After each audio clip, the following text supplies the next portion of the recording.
Hey, it's me again. I guess today's vlog could be about my uh, medical condition. So to start off, I'm pretty sure most of you don't know what I have. Um, I don't know how to pronounce it really. It's like Latin and or maybe Greek, and then of course I don't know anything of it. So I believe it's called Bronchiolitis Obliterans. I'll try to edit that into the video if I somehow know. Um,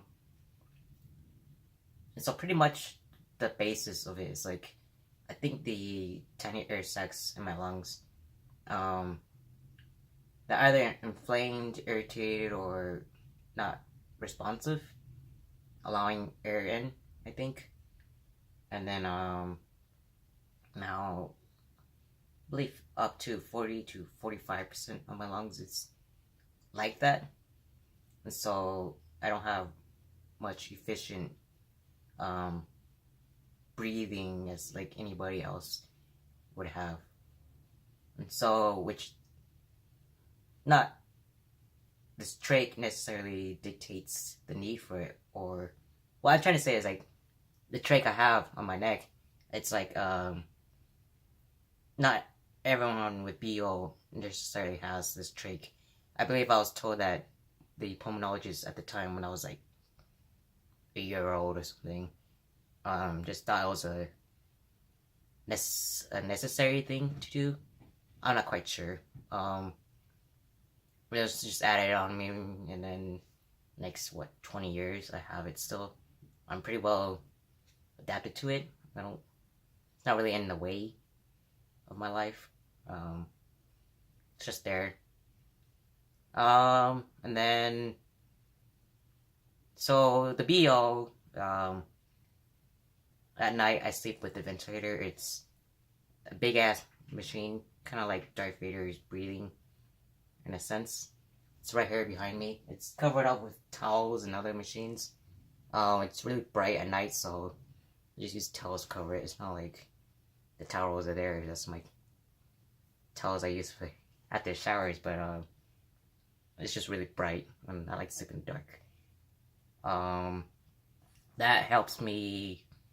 The ventilator helps me breathe at night, allowing more airway into my lungs. Not really a medically correct diagnosis. It's just an assumption or an easier way to say. It's kind of like I have sleep apnea. At night, I guess I don't breathe in well enough, so the ventilator helps. There is another story about the whole ventilator thing. As some of you guys who are medically inclined, who know more about sleeping with ventilators, let's just say that my body prefers this ventilator model compared to what is out now. What else about my medical condition? I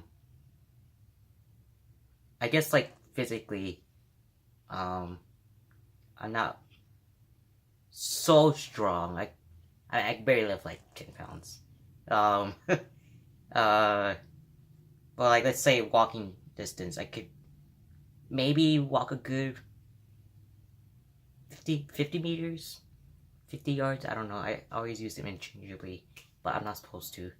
And then I get winded out pretty easily in a sense. My stamina drains much faster than normal. Well, I only need like a minute or two just to catch my breath. And I always tell myself, don't power walk. Just take my time. Give myself time. Like I say, I'm at campus. Leave like to class early for like 20 minutes, 30 minutes, maybe even. And then what else? I mean, the whole strength thing is just like, my muscles get tired. It feels like my muscles are like losing so much energy fast that, I can't bear the weight in my arms, if that's correct. So I have to say, I think.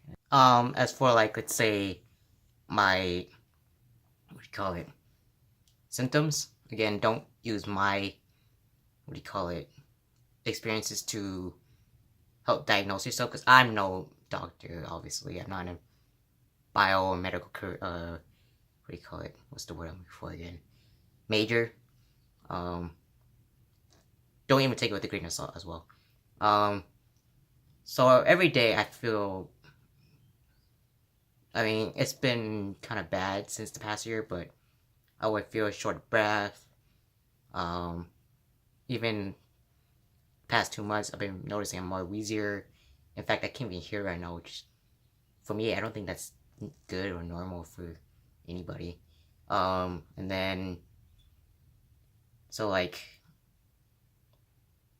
and it's, I don't know, like, again, my normality is different from you guys. I mean, there are times when I'm like, oh man, I gotta breathe. It's just like, but I think that's like something that a lot of people with asthma, they self-consciously do. I don't know, that's something I've read. For my treatments, I'm 24/7 on a liquid oxygen supply.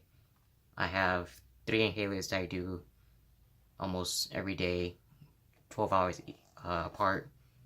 Let's see, I have this vest treatment which shakes my body, helps loosen the mucus in my lungs. I guess a little trivia that I learned about the vest treatment is that it's more commonly used in patients in, what do you call it? What's the word I'm looking for? Cystic fibrosis, yeah. And then the treatment's more frequent compared to when I do it. I mean, baseline, I don't do it like once a day, but maybe from what I heard, it's like they do it at least 3-4 times in a 24-hour period, if that's correct. I don't know, but they do it more frequent compared to me.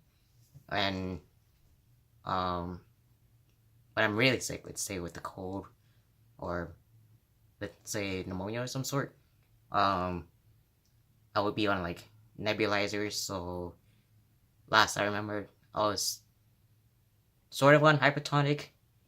That's like, I think 9% saline liquid thing compared to like a normal saline tablet like this. I don't know if you guys can read it or not, but it says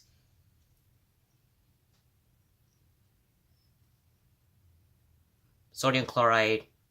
Also, this one is 9%. I don't know what the other one is, but it's more than 9%. So they get through that nebulizer. It's through the nebulizer, kind of like a vape. And then we breathe through that. It helps loosen the mucus, and I believe cystic fibrosis patients, they have more frequent treatments on that. For me, it's just like, I think it's like 46 hours when needed. And then what else am I on? And I'm on like this type of antibiotic pill I take 3 times a week. And then, it's pretty much it. I don't know why I'm going so much through my medical list. I'm not, you guys are my doctor, so I don't really think I should be telling you guys this stuff. And it's pretty much it from my experience. Nothing too drastic yet, I hope.